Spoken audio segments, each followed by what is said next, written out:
수업을 시작하도록 하겠습니다. 보시면 이제 오전 조금 전 시간대 전체적인 내용을 한번 요약을 해드렸는데요. 여러분들과 그런 식으로 어떤 문제에 대해서 요약하는 것들을 자꾸만 훈련을 하셔야지만 됩니다. 그래서 지금부터 이제 전력 조류 계산에 대해서 설명을 드릴 텐데요. 내용들은 보시면 다 압니다. 근데 거기서 키워드를 끄집어내서 전체적인 개념을 이해하고 이걸 또 실무에 활용할 수 있는 그런 부분들을 여러분들이 살펴보시면 될 것 같습니다. 보시면요. 여기서 나와 있는 게 조류 계산이란 발전기에서 발생된 유효전력과 무효전력의 흐름을 파악하는 것이라고 되어 있죠. 계산하는 겁니다.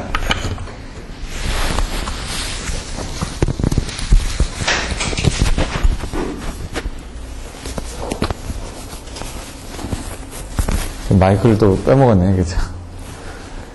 보시면은, 여기 보면 비선형, 다원 연립 방정식으로 되기 때문에 이것을 풀기 위해서는 컴퓨터 이용이 필수적이다. 나중에 이제 조류 계산을 하다 보면 선형 방정식을 계산하는 게 있고 비선형 방정식을 계산하는 게 있습니다. 그래서 그런 부분 보시면 될 것 같고요. 여기 보시면 이제 뉴턴 낙수법하고 가우스 자이델법이 나옵니다. 가우스 자이델법을 사용하는 부분들이 이제 비선형 방정식을 사용하는 부분이다. 이렇게 정리가 됐었죠, 그때. 이런 것들 한번 정리돼서 나왔던 것들 한번 보시면 될 것 같고요. 자코비안 행렬을 이용한다. 이런 내용들도 나오고요. 요것들은 이제 책에 있는 내용들인데 나중에 이제 저희가 그 전력조류 계산에서 다시 한번 정리를 해드릴 거고요. 중요한 건 이 그림입니다. 두 개. 이 두 개를 비교한 내용들도 나와 있는데 먼저 전체 소요시간. 전체 소요시간은 모 선수에 따라서 뉴턴 레슨법이 적죠. 가우스 자이델보다 시간은. 하지만 하나 반복별로는 가우스 자이델법이 더 빠르다는 얘기죠. 하나를 할 때는. 근데 문제는 이겁니다. 뉴턴 낙수법은 계산을 많이 안 합니다. 요 앞에 있는 내용은. 여기 보시면은 뉴턴 낙수법은 단 4회의 반복으로, 가우스 자이델법은 200회의 반복법으로. 그러니까 전체 소요 시간은 뉴턴 낙수법이 4번밖에 안 하고 결과를 얻기 때문에 빠른데 하나하나로 봤을 때는 여기 보시면 뉴턴 낙수법이 한 8배 정도 빠른다고 했죠. 4번만 계산한대. 그러니까 4번 계산하는데 얘는 200번이면 벌써 50배 아닙니까? 50배인데 얘는 8배만 빠르다고 했으니까 하나 할 때는 뉴턴 낙수법은 한 번 계산할 때 좀 시간이 많이 걸리는구나. 이런 걸 아실 수가 있죠. 이겁니다. 그래서 뉴턴 낙수법은 모선 하나당 계산할 때 가우스 자이델법보다는 시간이 많이 걸리지만 전체를 봤을 때는 뉴턴 낙수법은 여기 나왔던 것처럼 4번밖에 안 하니까 전체 소요 시간은 줄인다. 가우스 자이델법은 200번을 한다. 가우스 자이델법은 뭐냐면 1대1로 다 대응을 하는 겁니다. X1은 뭐다? 그러면 거기서 계산된 걸 X2에다 또 집어넣고 그 X2에서 또 나온 거를 또 X3에다 집어넣고 거기서 다시 안 되면 X3가 다시 X1에다 집어넣고 이런 식으로 계속 반복법이라는 거죠. 반복법. 그러니까 어떤 수가 나오면 그 수를 맞춰주기 위해서 계속 반복하는데 뉴턴 낙수법은 그게 아니라 이제 미분을 해가지고 하나씩 중간에 잘 찍으면, 처음에 지점을 잘 찍으면 거기서부터 찾아나가는 게 편하다는 얘기죠. 저희가 계단을 올라갈 때 1층부터 10층까지 계속 올라가면서 문을 다 열어보면서 찾는 거하고 중간중간에 몇 층에 가서 이렇게 문 하나씩 열어보는 거하고 틀린 거죠. 몇 개씩 이렇게 샘플로 문을 열어보다 보면 운 좋으면 빨리 찾는다는 얘기죠.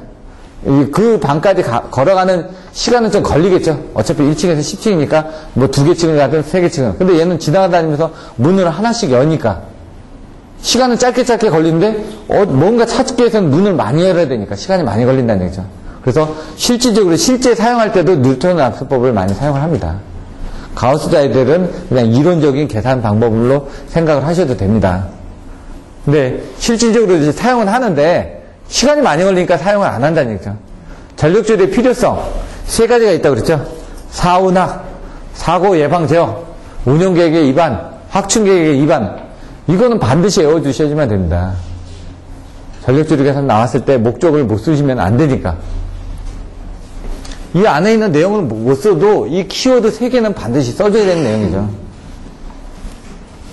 입력 데이터면 출력 데이터. 아까 얘기했는데 스윙 모선, 슬랙 모선, 기준 모선. 이게 뭐냐? 여러분들이 이제 아까 말씀드렸던 거 전력 계통이 막 200개 되고 하면은 실제로 송전선로에서 손실이 생길 겁니다. 근데 계산할 때는 어떻게 됩니까? 저희는 그 손실을 모르지 않습니까? 방정식을 할 때는. 그러니까 다 각각 얼마 한다고 했는데 실질적으로 거기 각 지점에서 측정을 했습니다. 발전기에서도 측정하고 변압기에서도 측정하고 수용관에서도 다 측정해가지고 실질적으로 얘가 왔다 갔다 하는 걸 계산하기 위해서 현재 시스템을 모델링을 해야 될 거 아닙니까? 각각 값을 넣어가지고 딱 프로그램에다 넣었더니 그리고 나서 이제 나중에 시뮬레이션 할 때는 그 값에서 변동되는 값으로 뭔가를 넣으려고 하는데 지금 넣었던 현재 시점에서 이렇게 딱 측정해가지고 넣었던 것도 안 맞는다 이거죠. 왜? 손실이 생기기 때문에. 오차가 생기기 때문에. 예를 들어, 이런 거죠. 아파트에서 관리사무소에서 전체를 딱 측정했는데, 100만 원 썼습니다. 근데 각 동별로 해가지고 돈을 받아보니까, 여기서 100만 원 썼다 그러면 여기서도 100만 원을 써야 되는데, 안 맞는 거죠. 왜? 중간에 가면서 손실이 생길 거 아닙니까? 각 동으로 가면서도 손실이 생길 거고, 그 다음 각 동에서도 계량기가 오차가 있다든가 해가지고 또 손실이 생길 거고, 그런 것처럼 그런 손실 부분을 보상을 하죠. 그래서 보면 어떻게 합니까? 예를 들어, 물값 같은 것도 보면은, 여기 지금 100만 원이 나왔습니다. 예를 들어, 전기도 이제 플러스, 전기는 어느 정도 이제 플러스를 감안하는데, 물 같은 경우는 딱 찍을 때 뭐 1.5 썼다 그러면 1.5로 계산하나요? 2로 계산한다 이거죠, 그냥. 그래가지고 돈을 더 받는 거죠. 관리사무소에서. 왜? 부족하면 안 되니까. 그렇게 받아놨다가 나머지 남으면 그걸 가지고 또 쓰든. 그래서 오차 부분 내에서 이런 것들을 봤는데 그 오차를 담당해줄 모선이 하나 필요하다 이거죠. 그래서 그걸 기준 모선이라고 해야지 발전기들이 있으면 각각의 발전기들이 이제 주파수 조정용 발전소도 있지 않습니까? 그건 뭡니까? 주파수만 조정하기 위해서 부하를 넣는 게 아니라 그냥 주파수만 조정하기 위해서 뭔가 부족한 부분은 그것만 채워주는 발전기가 있다는 얘기죠. 얘도 그래서 시뮬레이션을 하기 위해서는 발전기 모선을 다 집었는데 한 개의 모선은 기준 모선으로 잡아줘야지만 그 부족한 부분을 얘가 조금 더 부담하는 것처럼 계산하겠다는 얘기입니다. 근데 이제 프로그램을 돌리다 보면요. 기준 모선이 2개 들어가면 안 돌아가는 프로그램도 있고요. 2개 들어가도 돌아가는 프로그램이 있습니다. 제가 옛날에 그 딜러 하면서 해봤는데 뭐 개념적으로는 2개 있으면 뭐 왜 안 되냐 이거죠. 근데 이제 프로그램을 만들 때 하나만 하게끔 그렇게 만들어 놓은 것들도 있다 이거죠. 원칙은 하나만 부담하면 되지 왜 2개 있어야 되냐. 또 이렇게 얘기할 수도 있겠죠. 그래서 슬랙 모선은 무한대 모선입니다. 무한대 모선의 정의가 뭐죠? ZIV 델타 관용. 예? ZI는 뭐죠? 예. ZI V. 예. 전압의 크기하고 위상이 딱 극히 큰 관성 전수를 가진 용량 무한대 전원을 무한대 모선이라고 그러죠. 그래서 얘를 무한대 모선으로 잡아주는 겁니다. 그래서 전압은 딱 뭐 그 모선 전압. 지금 1호사에서 올라갈 수도 있지만 얘는 계속 그 모선 전압, 정전압을 해가지고 보내주고 위상각도 기준이니까 딱 그 기준에서 보내주겠다 이거죠. 그래서 니네가 필요한 게 PQ 모르겠다 이거죠. 더 필요한 부분은 내가 보충해주겠다. 이렇게 기준 모선을 잡아주고 그 다음에 뭐니까 발전기 모선이 들어가겠죠. 발전기 모선은 전압하고 유효전력. 무효전력과 이것들은 위상이나 이런 것들은 모르겠다 이거죠. 형태에 따라서. 근데 사실 이제 발전기 모선도 나눠집니다, 사실은. 근데 여러분이 그냥 그 정도로만 외워주시라는 얘기죠. 더 복잡해지니까. 부하 모선은 PQ죠. 얼마나 쓰는지 알죠. 근데 거기에 따른 전압이나 위상각은 좀 차이가 날 겁니다. 왜? 거리나 뭐 이런 부분에 따라서. 중간 모선, P는 Q 있죠, 여기. 이런 식으로 발전기 모선 안에 이제, 요런 그 PQ 모선도 있고, PV 모선도 있고, 사실 있습니다. 그런 중간 모선이 있고, 기타를 해가지고, 탭을 조정을 해가지고, 예, 전압을 직접적으로 조정하는 방법, 간접적으로 조정하는 방법이죠. 그런 것들에 따라서 이 전압 부분들이 또 틀려지더라. 그래서 모델링을 다 해가지고, 계산하는 거다. 이 얘기입니다. 이런 것들을 계산하기 위해서, 어떤 것들이 필요하냐. 그러면 단선도도 있어야 되고, 임피던스도도 있어야 되고, 부하 사용량도 있어야 되고, 뭐 이런 것들이 필요하겠죠. 그런 내용들이 이제 밑에 또 나오고, 여기서는 각각의 모선에 따라서 기지량이 뭐고 미지량이 뭐다. 아까처럼 그 표만 일단 딱 외워주시면 됩니다. 그러면 이런 내용들은 다 쓸 수가 있죠. 스윙 모선, 다 같이 유효전력이 지정되어 있다면 송전 손실이 미지임으로. 이제 읽어보시면 됩니다. 개념만 그렇게 잡아놓고. 이들을 모두 지정해버리면 계산 후에 이런 것들 때문에 뭔가 과부적이 생긴다. 그래서 그거를 이제 보상할 수 있는 모선이 하나 있어야 된다. 그래서 그걸 기준 모선을 잡았다. 슬랙 모선을 잡았다. 뭐 이런 내용들이 나와있죠. 그러니까 읽어보면 됩니다. 차근차근히. 근데 처음에 개념을 딱 잡아놓고, 이건 이럴 것이다 하고, 이걸 읽어보시는 거하고, 그냥 읽어보시면서 그 개념을 또 잡는 방법하고는 또 틀리죠. 많이 읽어보면 개념이 잡힙니다.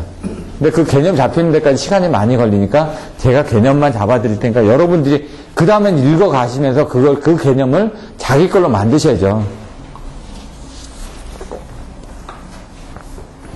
기준모선 또 나왔죠. V는 1.0, 세타는 0을 해가지고 얼마나 벌어져 있는지를 알 수 있어서 편리한 모선이다. 아까처럼 유효전력 손실이라든가 송전설로 해서 발생하는 손실을 보상해주는 모선이 기준 모선이라고 해요. 가우스-자이델법하고 뉴턴-라슬법의 비교. 가우스-자이델. 아까 얘기했죠. 각 반복법이라고 제가. 각각의 노드에서 구한 값을 다음 노드에 해를 또 넣습니다. 바로바로 넣어줘야 되죠. 이거는 뉴턴-라슬법은 비선형 방정식의 문제를 선형화해서 좋은 초기 조건에서는 빠른 수렴을 한다 이거죠. 잘 찍어가서 잘 문을 열어보면은 그 안에 들어있다는 얘기죠. 런닝맨 같은 거 보면 한 200개 있고 자물쇠 꽂지 않습니까?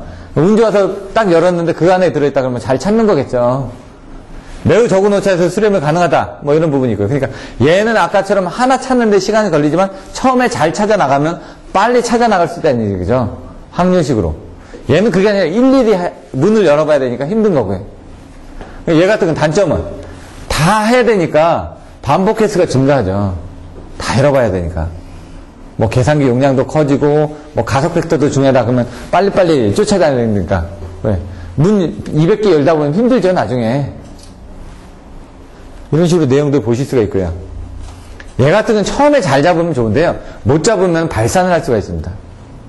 왜냐면 내가 나중에 가지고 어떤 문을 열었는지 기억도 못 합니다. 예? 얘도 마찬가지죠. 그러니까 뭐냐면 딱 잡으면은 이쪽이냐 하는데 그쪽이 없는데 이쪽으로 가게 되면 엉뚱하게 계속 헤맨다 이거죠. 거기서. 이쪽 방향으로 가야 되는데 근데 한쪽 방향부터 쭉 가다 보면 저 뒤에 200번째 문이 있습니다. 그럼 이제 못 찾겠죠. 근데 얘 같은 거 어떻게 하냐. 100번 찍어보고 한 200번 찍어보고 150번 찍어보고 이렇게 하다 보면 운 좋게 빨리 잡아낼 수가 있다는 얘기죠. 어느 한쪽으로 몰려있는 건 아닐 거 아닙니까. 얘네들이. 듬성듬성 있을 거니까 듬성듬성 찾다 보면은 또 간다. 이제 개념은 그렇게 잡으시라는 얘기죠. 그래서 대규모 시스템 적용 시 가우스-자이델 법 또는 반복법보다는 얘는 반복이고요. 이제 전력조리 계산이 또 저기 그 4장에 가시면은 또 설명을 또 자세하게 드릴 겁니다. 책의 내용론만 보다면 직류 계산법이 있다 이거죠. 이것도 아까 잘 쓰셨습니다. 이제 가우스-자이델 법, 그 다음에 뉴턴-라슬법, 직류조리 계산법 이렇게 세 가지가 있다. 직류조리 계산법은 이제 간단하게 할 때 여기 보시면 P하고 세타만 보겠다 이거죠. 그래서 그걸 가지고 간략하는 계산 방법이다. 이건 뭐냐? 왜 쓰냐? 개통계획의 위반이라든가 상정사고 해석시 간단하게 체크할 때 얼마 정도 흐를 것이다. 등가해 해가지고 왜냐면 교류 같은 거 막 변화하지 않습니까? 직류로 해가지고 간단하게 해서 여기 보시면 리액턴스에 비해서 R 값은 작으니까 R 같은 거 무시하고 세타 값도 작으니까 이런 것들을 작게 잡아가지고 전압도 거의 전격하고 같으니까 이런 식으로 하게 되면은 근사해서 한다는 얘기죠. 직류라는 건 어떻게 합니까? A씨가 이렇게 왔다 갔다 하죠. 그걸 다 평평하게 만들면 직류 아닙니까? 얘들도 아까처럼 어떤 개통 조건들이 변화가 있을 겁니다. 계속 변화가 있을 건데 어떤 기준으로 딱 잡아놓고 하게 되면 거기에서 변화가 있을 거다 이거죠. 그러니까 대략적으로 얼마 정도 될 것이다라는 걸 파악할 때는 좋다는 얘기죠. 조류계산형 소프트웨어는 여기서는 PTI에서 개발한 아까 PSS/E 프로그램 이게 지멘스로 넘어갔다고 그랬죠. 요 3, 4, 5 이런 부분 한전에서는 얘를 쓰고 있는데 얘가 모선이 2만 모선도 됩니다. 모선이 2만 개, 4만 개 뭐 이렇게 나간다는 얘기예요. 근데 이제 수영가에서 쓰고 있는 건 보통 1000보스, 한 1000개 모선. 왜? 뭐, 154 변전소 해봤자 어떻게 됩니까? 차단기 1000개 안 넘어간다는 얘기죠. 고압 차단기. 근데 한영 같은 건 어떻게 됩니까? 변전소만 600군데가 넘으니까, 거기에 차단기가 10개씩 있다고 쳐보십시오. 변전소 안에 차단기가 10개밖에 없을까요? 154TR도 4개 뱅크씩 있는데. 그럼 22,000 쪽에 뱅크가 하나당 7개에서 8개거든요. 그럼 그것만 봐도 한 40개 정도가 있습니다, 최소. 그러니까 40개 곱하기 지금 한 800개 한번 해주십시오. 벌써, 예? 40개, 800. 그럼 3만 개 정도 되겠죠? 대충. 그러니까 얘네들은 이제 모선 수가 많은 걸 써야 된다는 얘기죠. 조그만 걸로 못 씁니다. 물론 언리미티드 모선들이 있습니다. 수용가 그 민수 쪽에도. 근데 그런 것들은 이제 쓸 일이 없으니까. 제가 아까 생각난 태그. PLC에서는 태그 개념을 해가지고 몇 개 태그를 쓸 수 있느냐 해가지고 접점. 태그라는 것들은 변수들이거든요. 그 태그에 대한 개념을 해가지고 또 PLC나 이런 것들은 또 판매를 하기도 합니다. 뭐 소프트웨어들도 마찬가지고 태그 개념. 뭔가 데이터 하나를 태그라고 얘기합니다. 태그를 한 태그 가져간다. 그게 뭐냐? 태그가 뭐냐면 여러분들이 그 비행기 타고 가려고 하면은 뭐 붙여주죠? 예? 네모난 거. 그거 태그 붙인다고 하지 않습니까? 그런 것들을 하나하나씩 이제 가져간다는 얘기죠. 데이터도. 그러니까 그 소프트웨어적 관점에서는 태그라고 하고 우리는 하나의 지점을 봐야 되니까 그게 아까 뭐 노드나 뭐 브랜치냐 개념에서 그냥 우리가 그냥 부스라고 했죠. 부스바 많이 아니까 몇 부스짜리냐 1000부스짜리다. 그러면 1000개의 모선을 집어넣어서 계산할 수 있는 프로그램이다. 이런 것들도 또 나눠주고 있다. 왜냐면 이런 것들을 좀 생각하고 계셨다가 이런 답안지에다가 여러분들이 좀 실무적으로 조금 더 써서 넣으시라는 얘기입니다. 내용을. 답안지들은 또 있으니까. 그때 필요한 자료가 뭐냐? 뭘 입력을 해야 되냐? 계통을 모델링 해야 되니까 단선들을 갖다 놓고 어느 지점에 뭐가 쓰고 있다. 어떻게 연결되어 있다. 용량은 얼마다. 이런 것들이죠. 그래서 시스템이 어떻게 구성되는지 발전기 변압기 이런 것들을 계통 구성도를 보고 여기에 임피던스, 어드미턴스 변압기 택 같은 걸 넣고 그 다음 조건이 어떻게 되는지 운전 조건을 알아야 되겠죠. 얘가 50%만 부하가 걸렸는지 100%가 부하가 걸렸는지 얘가 콘덴서가 투입이 됐는지 이런 것들. 콘덴서가 투입이 안 됐습니다. 나중에 투입이 되면 조건이 틀려지죠. 그때 무해 전력이 더 늘어나니까 계통 내에 그런 것들. 전압은 지금 얼마가 되고 있는지. 왜냐면 하나를 딱 모델링을 딱 정확하게 해놓고요. 그럼 컴퓨터에 이게 모델이 딱 들어가 있지 않습니까? 그 상태에서 하나를 바꾸면은 이게 모델이 돼 있는 상태에서 방정식에 데이터가 들어가 있는 겁니다. 그 데이터를 하나를 바꿨다면은 나머지도 데이터가 바뀌어지겠죠. 다 연계가 돼 있으니까. 그렇게 하겠다는 얘기죠. 그래서 그것들을 이제 바꿔나가면 나중에 어떻게 됩니까? 바꾼 값들이 이제 출력이 된다는 얘기죠. 실제로 여기엔 100이라는 에너지를 쓰고 있었는데 내가 이걸 50만 썼다. 그럼 50이 남는 거 아닙니까? 남으면 다른 데로 또 흘러가겠죠. 그 50이 어디로 갔냐? 전력이 어떻게 갔냐? 그러면 이제 부족한 부분에 대한 것들을 안 쓰니까 전압은 또 올라가겠죠. 위상각도 힘이 덜 딸리니까 위상각도 벌어졌던 것도 줄어들겠죠. 이런 식으로. 손실은 비슷하게 나올 겁니다. 근데 이제 1km당 손실이 있고요. 그러니까 1W를 보내줄 때 얼마씩 조금씩 떨어질 거 아닙니까? 근데 100을 보내주다가 50을 보내줬으니까 손실도 좀 줄어들겠죠? 이런 것들도. 내용을 보시면 될 것 같고요. 그래서 개념만 잡고 그냥 써 나가시면 됩니다. 연계 측면에서 여러 가지들이 있는데 제가 보기에는 요것들은 한 번만 간단하게 보고 연계는 좀 빨리 넘어갈 겁니다. 왜? 분산 연계를 기준으로 해가지고 여러분이 남북 연계나 동북아 연계는 어떤 키포인트만 여러분들 보시면 되니까요. 여기 시스템으로 봤습니다. 시스템. 시스템을 꾸미냐, 어떻게 꾸미냐 이거죠. 계산을 해야 되는데, 연계를 하는 부분을 시스템 측면에서 본다? 그럼 하나에다가 다 묶어놓을 수도 있고, 아니면 다 떨어뜨려 놓을 수도 있지 않습니까? 장점이 있겠죠, 여기서 보면. 집중한다. 하나에 다 묶어놨다는 얘기죠. 분산한다. 다 떨어져 있는 거로 보이는 겁니다. 발전기가 다 여기 있는 거고, 발전기는 이쪽, 저쪽 있다. 그러면 다 모여있을 때는 어떻게 됩니까? 뭔가 문제가 생기면 영향이 큽니다. 떨어져 있을 때는. 하나 문제되더라도 다른 쪽에 영향을 안 미칩니다. 그래서 시스템 측면에서 봤을 때는 집중을 한다는 건 튼튼한 건데 뭔가 문제가 생겼을 때는 또 파급 효과가 크고 얘 같은 경우는 떨어져 있으면 힘은 다 떨어지니까 약한 것처럼 보이지만 하나하나 개별적으로 문제가 됐을 때는 다른 거에 영향을 안 미친다는 얘기죠. 그래서 분산 방식의 이점은 뭐냐 그죠? 다 따로따로 떨어뜨렸으니까 분산 배치가 가능하고 거기서만 이렇게 보면 되죠. 메인 같은 건 거기서 이제 저 멀리까지 집중되어 있으니까 저 멀리까지 뭔가 보내주고 받고 하려면 힘든데 얘는 그 지점마다 다 따로따로 가 있으니까 송전 손실도 보다 정밀하게 고려할 수 있다. 여기 보면 서로 최소한의 간섭으로 자주적인 급전을 실시할 수 있다. 다 따로따로 떨어져 있으니까 이런 개념으로 이제 읽어보시면 되고요.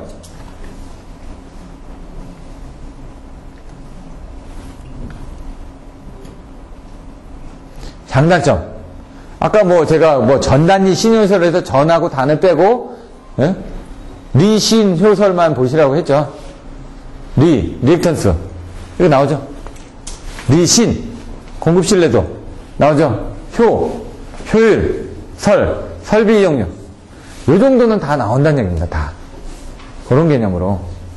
그리고 여기는 추가되는 건 있죠. 공급 예비력을 절감할 수 있고, 종합 운영으로 개통 구성이 강개해진다. 연계했으니까, 아까처럼 뭔가 튼튼해진다. 이런 내용 아닙니까? 리액턴스가 감소한다. 지금 다 병렬로 연결되어 있으니까, 리액턴스가 떨어지니까, 전압 유지가 편하다. 안정도가 향상된다. P는 X분의 ES, ER 사인 세타에서 X 값이 줄어든다는 얘기예요. 연계가 되면은. 근데 또 단점은, 고장 전류가 늘어납니다, 또. 안정도 측면에서는 좋을지 모르지만 연계가 되면은 임피던스가 줄어드니까 고장시 사고 날 수 있는 전류는 또 커진다 이거죠. 그래서 공급 신뢰도가 향상된다. 아니 얘가 떨어지면 옆에서 도와주니까 이런 거죠. 효율을 높일 수 있다. 아까처럼 이 얘기죠. 손실이 감산다. 옆에 가까운 놈이 있으니까 멀리서 오는 게 아니라 그랬죠. 아까 시스템 측면에서 보면 어떻게 된다고? 다 모여있는 놈이 아니라 다 떨어져 있으니까 가까운 데서 가기 때문에 이런 손실 같은 것들도 줄여지기 때문에 효율이 올라간다. 설비 효율이 향상된다. 여러 데서 사용하고 있으니까 한 대 죽더라도 나머지를 이용해서 할 수 있는 부분들이 있으니까요. 이제 단점은 선조 증사 대용해가지고 나오는데 이제 정전 아까 좀 사고 발생할 때 이런 파급 사고가 크다는 얘기죠. 고장 전류가 루프 계통으로 인해가지고 불균형, 선로 정수의 불균형. 왜냐면은 여러 가지가 연결되어 있다면 아까처럼 분산되어 있으면 어떻게 된다고 그러죠? 계산하기 힘들어진다고요. 그러다 보니까 이제 언밸런스도 많이 생긴다고요. 이쪽도 주고 저쪽도 주고. 메인에서 가면은 같이 가면 이렇게 같이 가면서 분산하기 때문에 균일하게 가는데 이쪽도 오고 저쪽도 오고 하면은 막 틀려지겠죠. 밸런스가. 그래서 그런 것들 때문에 불균형으로 인해가지고 계전기 오동작도 우려된다. 그래서 뭐 파일럿 와이어 계전 방식을 쓴다든가 단락 전류 및 지락 전류가 증가된다. 아까 얘기한 것처럼 임피던스가 줄어드니까. 이런 식으로 보시면 되고, 뒤에 가면 이제 또 이해가 되는데, 앞에부터 먼저 보시면, 대책은, 임피던스 부분에 대한 대책이죠. 고장 전류가 늘어났으니까. 임피던스를 어떻게 됩니까? 키우면 고장 전류를 줄여줄 수가 있죠. 리액터를 설치한다는 건, 임피던스를 키우는 거죠. 비접지한다는 건, 지락 전류를 줄여준다는 얘기죠. 고속 차단하는 건, 사고 충격을 줄여주니까 시간을 줄여줌으로 인해 가지고 고장 전류가 흐를 수 있는 부분 줄여주는 거죠. 그리고 이제 사고 전류가 흐르는 건 어쩔 수 없다. 그럼 유도장애 쪽으로 해가지고 뭐 대책을 한다든가 그렇게 또 필요한다는 얘기죠. 조류 조정이 힘들다. 왜냐면 큰 거 한 놈이 보내는 게 아니라 너무 많이 이렇게 떨어져 있다 보니까 아까처럼 시스템도 대규모 된다면서 관리를 하기가 막 이쪽 저쪽이니까 그러니까 선장이 많은 거죠. 배 선장이 한 사람이면 그냥 가라 그러면 다 가는데 여러 사람 있다 보니까 서로 따로 노니까 그거를 제어하기 힘들죠. 연계 시 고려할 사항 내용들 보시면 뭐 안정화 대책, 보호 개전 시스템, 단락 전류, 지락 전류, 조류 조정, 팩츠 이걸 보시면 보호 개전 시스템이 일단 나오겠죠. 사고가 났을 때 사고 부분을 뭔가 보호할 수 있는 부분. 근데 사고가 어떤 사고가 난다고요? 단락이나 지락 사고가 난다고요. 그러니까 사고 부분 그리고 사고를 제어할 수 있는 보호 개전 쪽. 그 사고 파급을 방지하기 부분. 사고가 났으니까 보호 개전이니까 뭔가 방지하는 부분들이 있겠죠. 그런 부분들에 대한 것들이 대책이 있을 거고. 사고 났을 때 좀 뭔가 왔다 갔다 할 거 아닙니까? 그러면 그게 문제죠. 그게 사고 조류, 전력 조류. 평상시 때도 막 왔다 갔다 할 거고, 사고 났을 때도 막 왔다 갔다 할 거고, 그런 조류 조정이 어떻게 되는지. 그러면 사고 났을 때 빨리 대처를 해야 되니까 어떻게 합니까? 대책할 수 있는 장비가 뭐냐 이거죠. 그게 팩치다 이거죠. 연계했을 때. 팩치 HVDC들을 통해 가지고 뭔가 제어를 잘 해줘야죠. 그래서 SVC도 들어가고 뭐 여러 가지 있지 않습니까? 그 전압 안정도를 악화시키지 않으려고 SVC를 단다고요. 뭐 개통에 무슨 손실이라든가 아니면 개통을 탄력적으로 운영하기 위해서 팩치를 사용한다고요. 유연성전 시스템. 그래서 나중에 이제 요게 이제 대책적으로 가고 먼저 사고가 나서 그 보호 개전 쪽으로 해서 그걸 방지하기 위해서 안정화 대책 같은 걸 사용하고 그때 이제 여러 가지 조류들이 막 왔다 갔다 하니까 그런 것들을 대체하기 위해서 팩치를 이용해서 제어를 한다. 이런 개념으로 딱 가지고 계시면 쓸 수가 있습니다. 연계라는 게 다. 그러니까 지금 이거 하나하나를 봤을 때는 잘 이해가 안 되는데 흐름으로 좀 보고 생각해 놓고 이제 여러분들 그걸 끄집어내는 훈련을 하셔야죠. 결혼, 이거는 한번 읽어보시면 될 것 같고요. 왜냐면 연계 쪽에 뒤에서 또 나오니까 연계, 정의가 뭐냐 이거죠. 서로 전력을 상호 융통하는 거. 돈 빌려주고 받는다 이거죠. 품앗이를 한다 이거죠. 우리들이 알고 있는 이 집 일할 때 가서 도와주고 내가 좀 부족할 땐 사람 불러서 쓴다 이거죠. 전기를 왔다 갔다 주고 받는다는 얘기죠. 지금 품앗이 한다. 연계는 그래서 집중 방식이 있고 분산 방식이 있다. 다 모여가지고 한꺼번에 가서 하느냐? 그러면 모여있으면 튼튼한데 거기에 대한 영향은 또 있겠죠. 다 떨어뜨려 있느냐? 근데 요즘은 모여있는 방식이 아니라 다 분산 방식 쪽으로 간다 이거죠. 왜? 한 방 터지면 거기 다 죽지 않습니까? 그러니까 다 떨어뜨려 놓죠. 그러니까 요즘은 이제 집중 방식이 아니라 이런 식으로 분산하는 방식들을 사용한다. 그래서 제가 아까 분산 연계 쪽으로 이제 그 키워드를 가져가 한 거죠. 연계 장단점. 똑같죠. 리액턴스, 사고시, 공급 신뢰도, 손실, 효율, 설비 이용률. 아까 계통 구성이 강해진다. 앞에 거 똑같이 나오죠. 똑같습니다. 단점도 똑같습니다. 다 그런 형태로 나온다 이거죠. 지금 조류 조정 힘들고 개정기 힘들고. 그러니까 하나만 안 하시면 이거 가지고 계속 넘어간다는 얘기죠. 연계 장치 뭐 이런 것들을 한번 보시면 되고요. 억제 재택, 아까 사고 부분이었죠. 임피던스 채택, 할리렉터 채택, 뭐 이런 것들. 고장 전류를 줄여주기 위한 부분들 뭐냐 이거죠. 억제 대책에서는. 직류 연계도 하는 부분들이고요. 분산 연계 이제 나왔죠. 분산형 전원이 뭐냐 이거죠. 소용량의 적원. 소수력 같은 건 어떻게 되냐면 지금 이제 용량이 바뀌었는데 옛날에는 3000kW 미만이 소수력이었습니다. 지금은 그게 만인가? 로 바뀌었습니다. 소수력의 정의가. 그래서 웬만하면 다 소수력에 들어가는 거죠. 만 정도를 발전하려면 사실 큰 설비가 되거든요. 수력으로 만 이상을 발전을 해야 되니까. 또 웬만하면 조금 되면은 다 소수력이라고 얘기한다는 얘기죠. 아주 큰 발전기가 아닌 이상. 여기 그래서 이제 소수력 나오고요. 태양광 발전, 풍력, 열병합 발전, 민자 복합 발전 등이 이런 분산형 전원대에 들어간다. 여러분들 가장 많이 알고 있는 게 소수력, 태양광, 풍력, 열병합 이 정도죠. 이거 민자 복합 발전도 사실 열병합하고 복합 발전하고 차이가 있는 거죠. 열을 먼저 쓸 거냐, 전기를 먼저 쓰고 남은 걸 열을 쓸 거냐 이거고. 복합 발전은 뭐죠? 예. 예? 그러니까 뭐죠? 항상 가스가 증기 터빈 이외에 발전 방식을 조합한 거죠. 증기 터빈이나 가스 터빈이라든가 MHD를 조합해서 쓰는 게 복합 발전이라고 해요. 얘는 그냥 열을 쓸 거냐? 바터밍, 타핑 사이클에서 열을 먼저 쓰고 그 다음에 나머지 전기를 나중에 쓸 거냐? 이거죠. 그 여기는 열교환기 같은 게 있죠. HRSG 같은 게. 그게 이쪽에 가 있죠. HRSG는. 왜? 가스 터빈을 돌리고 남은 그 증기를 어떻게 됩니까? 가스 터빈 온도가 몇 도라고요? 1500도라고요. 1000도에서 1500도. 증기는 몇 도가 필요하다고요? 650도에서 850도 정도라고요. 그러니까 가스 터빈을 먼저 떼었습니다. 배기가스가 뜨거울 거 아닙니까? 그 뜨거운 배기가스를 HRS, 여열 회수 장치제 보일러. 거기를 지나가면서 물을 데우면은 그게 온도가 높으니까 우리가 연료를 안 떼도 그 여열을 이용해가지고 어떻게 증기를 만들어가지고 증기 터빈을 돌린다. 이게 바로 복합 발전이 아닙니까? MHD를 하고 남은 그 열, 배기가스가 얼마라고요? 2500도, 2700도라고요. MHD가. 그러니까 지금 그 화력 발전을 쓰기 위한, 증기 발전을 쓰기 위한 650도, 800도 정도는 열을 쓸 수가 있다는 얘기죠. 얘네들은 그게 아니라 열을 쓰고 나서 남은 걸 가지고 전기를 돌리니까 좀 출력이 급격하게 떨어지죠. 출력은 떨어집니다. 효율들은 어떻게 된다? 전기에 대한 효율은 보통 여러분들이 알고 계시는 게 증기 발전이 한 38% 정도 됩니다. 대략. 그럼 얘는 열병합 발전 쓰게 되면 전기로 사용하는 건 한 28% 정도밖에 안 된다는 얘기죠. 좀 떨어진다는 얘기죠. 그런데 열을 이용하기 때문에 열을 많이 쓴다는 얘기죠. 우리는 발전소에서는 어떻게 되죠? 전기 쓰고 남은 열을 다 버려버립니다. 그냥 발전소 쪽에서는 공기로 다 날려버린다는 얘기죠. 근데 얘는 열을 쓰기 때문에 종합 열율은 한 80% 가까이 된다는 얘기죠. 그 열을 보일러를 떼가지고 그 다음에 그 열을 중앙난방으로 해가지고 보낸다든가 아니면 옆에 그 공장 쪽에 보낸다든가 해가지고 쓰는 거죠. 그 열병합 발전 같은 건 어디 있냐면은 산업단지 공단 안에 있거나 아니면 아파트 단지에 있죠. 열병합 발전소가. 거기서 같이 보내는 거지. 일산 복합발전인데 일산 열병합 있고 옆에 일산 복합발전이 따로 있고요. 똑같은 일산적이 두 개가 있는데 하는 역할이 틀린다는 얘기예요. 열병합 발전은 아파트에 열을 공급하기 위한 부분들, 복합 발전은 아까처럼 남은 전기를 쓰기 위한 부분들.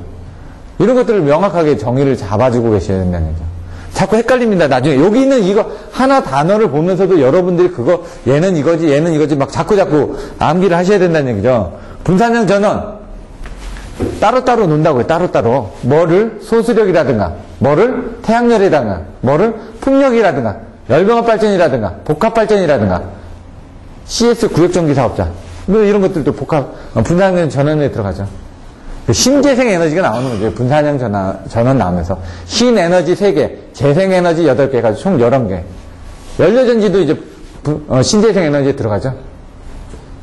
요거는 이제 분산형 전원이고 그런 것들이 이제 다 같이 붙어 있는 겁니다. 그러면 이런 것들이 붙여지면 어떤 문제가 좀 생기냐. 키워드가 뭐라고? 8글자? 전보를 받으니까 고독해가지고 한 상을 차려놓고 술을 거꾸로 마셨다. 혼자 고주망태 될 때까지 전보 고독 단상 역주. 전압이 변동하더라 이거죠. 분산 전압이 하면은 뭔가 투입될 때 그 지점에 전압이 상승하고 전력 품질이 저하되고 보육조가 문단이 되게 되면 이제 서로 왔다 갔다 하니까 고주파 단독운전 아까처럼 계속 운전되지만 사고 시 계속 운전되면 개통축 전원이 복귀했을 때 위상차로 해서 단락사고는 탈락사고가 발생한다. 그러니까 한전 쪽에 사고 났는데 얘는 그거를 자기가 발전이다 보니까 한전 쪽에 사고하고 상관없이 혼자 돌고 있다는 얘기죠. 그러다 투입하는 순간 딱 박치기 일어날 수도 있고요.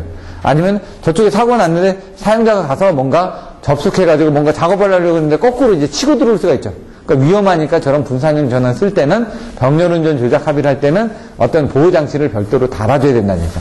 한전 사고 시에는 거꾸로 단독운전을 해가지고 전류를 역송하지 않게끔 그런 부분이 필요하다는 얘기입니다. 전보 고도, 그러니까 고주파 나오겠죠. 저는 전보를 받으니까 독거노인, 뭐 이렇게 보셔도 되고, 여러분들 마음대로 보시라는 얘기죠. 저는 전보를 받으니까 고독해서, 한상을 차려놓고, 단상 역주, 역률이 나왔죠. 지상, 진상일 때, 역률, 내용들 보시면 되고, 단상, 상부평형이 있다는 얘기죠. 분산형 전원의 투입으로 중성점 전위가 상승한다. 이런 식으로. 여기, 충분한 영가, 상부평형 보죠. 아까처럼. 크로스 본딩, 편단 접지. 이게 시스 유기전압하고도 똑같죠. 아까처럼 평형이 되지 않으니까. 단상 역추, 주파수. 또 하나가 있죠. 단락 용량. 이렇게. 저는 단상 역추 해가지고 순서를 바꿨다고요. 주파수, 단락 용량, 향후 전망. 이런 것들을 가이드라인이 필요하다. 근데 이 가이드라인들은 다 나와 있습니다. 분산형 협조를 하기 위해서. 그런 가이드라인 같은 것도 저번에 한번 보여드렸었고요. 분산형 전원에서 이게 배전체에서 나온 가이드라인 보여드렸었죠. 이거는 제가 다 가지고 있습니다. 가이드라인 것들도. 남부경계. 이제 남부경계 쪽에서 가서 보시면 다 똑같은데 이제 북한하고 연결하기 위한 부분에 대해서는 뭔가 제한이 있겠죠.